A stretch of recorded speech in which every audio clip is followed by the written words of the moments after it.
नमस्कार, मैं अंजना और आप देख रहे हैं दिव्य भारत बीएसएम न्यूज। आइए एक नजर डालते हैं आज की बड़ी खबर पर। भूमिपुत्र को बचाना है तो महाविकास आघाड़ी ही एकमात्र विकल्प। 9 तारीख का गुलाब महाविकास आघाड़ी का ही होगा, ज्योतिताई ठाकरे। ओरन तालुका और रायगढ़ जिले की राजनीति एक बार फिर निर्णायक मोड़ पर खड़ी दिखाई दे रही है। जिला परिषद और पंचायत समिति चुनावों के प्रचार ने अब पूरी रफ्तार पकड़ ली है। इसी क्रम में गुरुवार दिनांक 5 फरवरी 2026 को सायंकाल 6 बजे भेंडखल स्थित विठल रखुमाई के पटांगण में महाविकास आघाड़ी के उम्मीदवारों के समर्थन में एक विशाल और जोशीली प्रचार सभा का आयोजन किया गया। इस सभा में शिवसेना यानी उद्धव बालासाहेब ठाकरे की उपनेत्री ज्योतिताई ठाकरे ने जोरदार शब्दों में महाविकास आघाड़ी के पक्ष में माहौल तैयार किया। सभा को संबोधित करते हुए ज्योतिताई ठाकरे ने कहा, अगर भूमिपुत्र को बचाना है, उसे जीवित रखना है तो एक ही बात याद रखनी चाहिए, महाविकास आघाड़ी के अलावा कोई विकल्प नहीं है।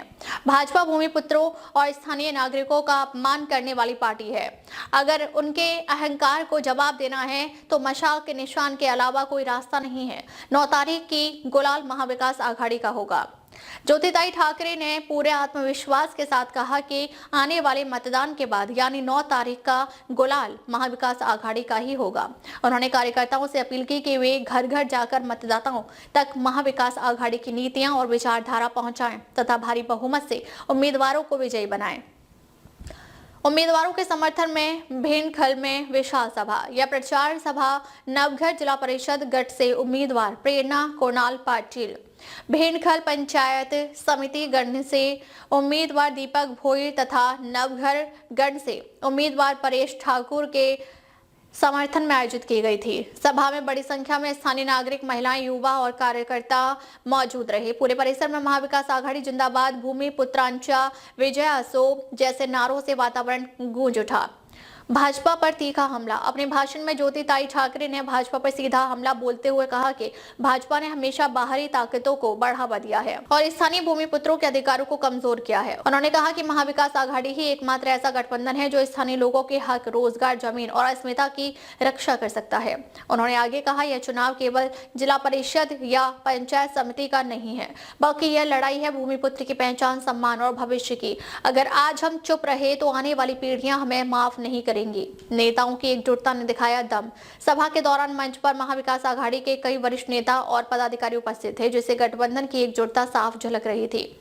मंच पर प्रमुख रूप से माजी आमदार मनोहर शेठ भोईर, कांग्रेस की जिला अध्यक्ष महेंद्र घरत, ओरन की नगराध्यक्ष भावना घाणेकर, शिवसेना नेता नरेश राहकर, शेकाप के सचिव रवि घरत, नरेश महात्रे, दीपक भोईर, बलीराम ठाकुर, यशवंत ठाकुर, मधुकर ठाकुर, मनोहर पाटिल, विजय ठाकुर, कुणाल पाटिल, शीतल ठाकुर, लक्ष्मण ठाकुर, सूर्यकांत ठाकुर, मधुकर भोईर, अमित दादा, अजीत ठाकुर, सोनाली ताई, शीतला ताई, राकेश भोईर, सोनाली ठाकुर, सुरेश भोईर, मनछिद्र घरत तथा बड़ी संख्या में अन्य मान्यवर और कार्यकर्ता उपस्थित थे। महिलाओं और युवाओं की उल्लेखनीय उपस्थिति। सभा में महिलाओं और युवाओं की उल्लेखनीय भागीदारी देखने को मिली।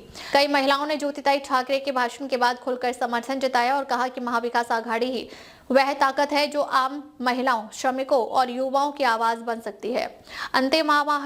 अब अपने भाषण के अंत में ज्योतिताई ठाकरे ने ओरन तालुका की जनता से भावुक अपील करते हुए कहा कि जिला परिषद और पंचायत समिति में महाविकास आघाड़ी के सभी उम्मीदवारों को भारी बहुमत से विजयी बनाना ही भूमिपुत्र के प्रति सच्ची जिम्मेदारी होगी। उन्होंने कार्यकर्ताओं से मतदान तक एकजुट रहकर काम करने का आह्वान किया। भेंडखल की यह सभा महाविकास आघाड़ी के लिए शक्ति प्रदर्शन साबित हुई। ज्योतिताई ठाकरे की आक्रामक शैली, स्पष्ट राजनीतिक संदेश और गठबंधन के नेताओं की एकजुट उपस्थिति ने यह संकेत दे दिया है कि ओरन तालुका और रायगढ़ जिले में चुनावी मुकाबला बेहद रोचक और निर्णायक होने जा रहा है। अब देखना यह होगा कि जनता 9 तारीख को किसके पक्ष में अपना फैसला सुनाती है।